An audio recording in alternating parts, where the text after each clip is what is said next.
అమరావతిలో ఏదైనా నిర్మిస్తున్నారు అనగానే వైసీపీకి వెంటనే కోపం వస్తుంది. మరి ఒక ప్రాంతం మీద, ఒక ప్రాంత ప్రజల మీద అంత కోపం ఎందుకో తెలియదు, కానీ వెంటనే కోపం వస్తుంది.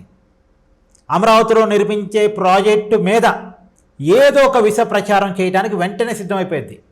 అమరావతిలో డబ్బులు వృధా చేస్తున్నారనో, లేదు అవినీతి జరుగుతుందనో, లేదు ఆ ప్రాంతంలో నిర్మించే ప్రాజెక్టు వల్ల ఇంకొక ప్రాంతానికి ఏదో ఇబ్బంది జరుగుతుందనో, ఇలా ఏదో ఒక రకమైన ప్రచారాన్ని జనంలోకి నమ్మించడానికి వైసీపీ ప్రచారం చేస్తూనే ఉంటుంది. అమరావతిలో గ్రీన్ఫీల్డ్ ఎయిర్పోర్టు నిర్మాణం చేయబోతున్నట్టుగా ఆంధ్రప్రదేశ్ ప్రభుత్వం ప్రకటించింది. వెంటనే అమరావతిలో గ్రీన్ఫీల్డ్ ఎయిర్పోర్ట్ రాబోతుంది అంటే గన్నవరం ఎయిర్పోర్ట్ని నిర్లక్ష్యం చేయబోతున్నారు, గన్నవరం ఎయిర్పోర్ట్ని మూసేయబోతున్నారు. ఇప్పటికే 4,000 కోట్ల రూపాయలతో గన్నవరం ఇంటర్నేషనల్ ఎయిర్పోర్ట్ ఆధునికీకరణ పనులు చేపట్టారు, అవన్నీ వృధా అయిపోతున్నాయా అన్నట్టుగా సాక్షి పేపర్లో కథనాలు రాశారు. కానీ రియాలిటీ ఏంది? గన్నవరం ఎయిర్పోర్ట్లో జరిగే పనులు ఎక్కడా కూడా వాటికి ఆటంకం లేదు. ఇప్పటికే 162 కోట్లతోటి అక్కడ టెర్మినల్ భవనం సిద్ధమైంది, 150 కోట్లతోటి కొత్త రన్వే పనులు సిద్ధమైపోయినాయి. తర్వాత 661 కోట్లతోటి ఇంటిగ్రేటెడ్ టెర్మినల్ భవనం ప్రాజెక్టు అదొకటి నిర్మాణం జరుగుతుంది. ఇప్పటికే 80% పనులు కంప్లీట్ అయినాయి. గన్నవరం ఎయిర్పోర్ట్ ఆధునికీకరణ అదంతా జరుగుతూనే ఉంది. దానిపైన దాందే. ఇప్పుడు ఎగ్జాంపుల్ అండి, గతంలో కూడా మీకు ఉదాహరణ కోసం చెప్తున్నాను. 2014 నుంచి 19 మధ్య చంద్రబాబు నాయుడు గారు ముఖ్యమంత్రి ఉండగా భోగాపురం ఎయిర్పోర్ట్ ప్రతిపాదన తీసుకొచ్చినప్పుడు వైసీపీ చేసిన ప్రచారం ఏంటంటే, అంటే భోగాపురంలో ఎయిర్పోర్ట్ కడుతున్నారంటే వైజాగ్ ఎయిర్పోర్ట్ని మూసివేస్తున్నారు అని ప్రచారం చేశారు. అప్పట్లో కొంతమంది దాన్ని నమ్మారు, వైసీపీ చేసిన ప్రచారాన్ని నమ్మారు. ఇప్పుడు భోగాపురం ఎయిర్పోర్ట్ సిద్ధమైపోయింది, ఓపెనింగ్ కాబోతా ఉంది. అంత మాత్రాన వైజాగ్ ఎయిర్పోర్ట్ మూసేశారా? మూసేయడం జరిగిందా? వైజాగ్ ఎయిర్పోర్ట్ వైజాగ్ ఎయిర్పోర్టే, భోగాపురం ఎయిర్పోర్ట్ భోగాపురం ఎయిర్పోర్టే. ఇక్కడ కూడా అంతే, గన్నవరం ఎయిర్పోర్ట్ గన్నవరం ఎయిర్పోర్టే, ఇది అమరావతి గ్రీన్ఫీల్డ్ ఎయిర్పోర్ట్ గ్రీన్ఫీల్డ్ ఎయిర్పోర్టే.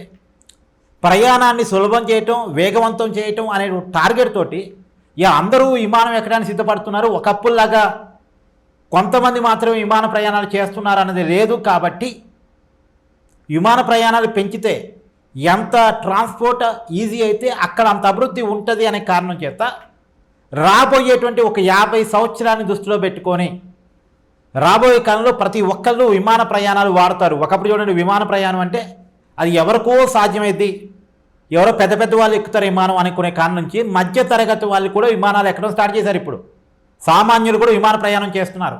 ఈ మధ్యకాలంలో కొద్దిగా పెట్రోల్ డీజిల్ ఛార్జీలు పెరిగిన తర్వాత విమాన ఛార్జీలు కొద్దిగా ఎక్కువ చూపిస్తున్నాయి బయట పశ్చిమాసియా యుద్ధం వల్ల. కానీ అది తాత్కాలికం.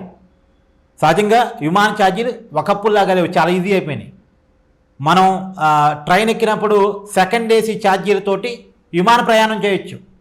ట్రైన్లో సెకండ్ ఏసీ ఛార్జీల సమాంతరంగా ఉన్న విమాన ఛార్జీలు, అంతకుమించి ఏమి లేవు. హైదరాబాద్ నుంచి రోజుకి తిరుపతి పోయే వాళ్ళు ఉన్నారు, వైజాగ్ పోయే వాళ్ళు ఉన్నారు. రెండోది, విదేశాలకైతే విపరీతంగా పోతున్నారు, వేరే విషయం.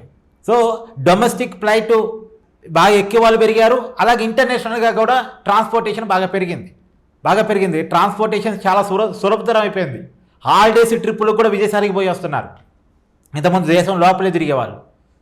సో ఇది గమనంలో ఉంచుకొని ఎయిర్పోర్ట్స్ని అభివృద్ధి చేస్తుంది ఆంధ్రప్రదేశ్ ప్రభుత్వం.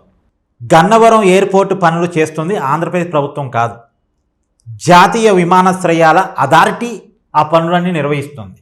సో ఆ పనులు ఆపటం అసలు ఆంధ్రప్రదేశ్ ప్రభుత్వం చేతిలో లేదు. రెండోది, విమానాశ్రయాలకు అన్ని పర్మిషన్స్ కేంద్రమే ఇస్తుంది, అన్ని పనులను కేంద్రం పర్యవేక్షణ చేస్తుంది.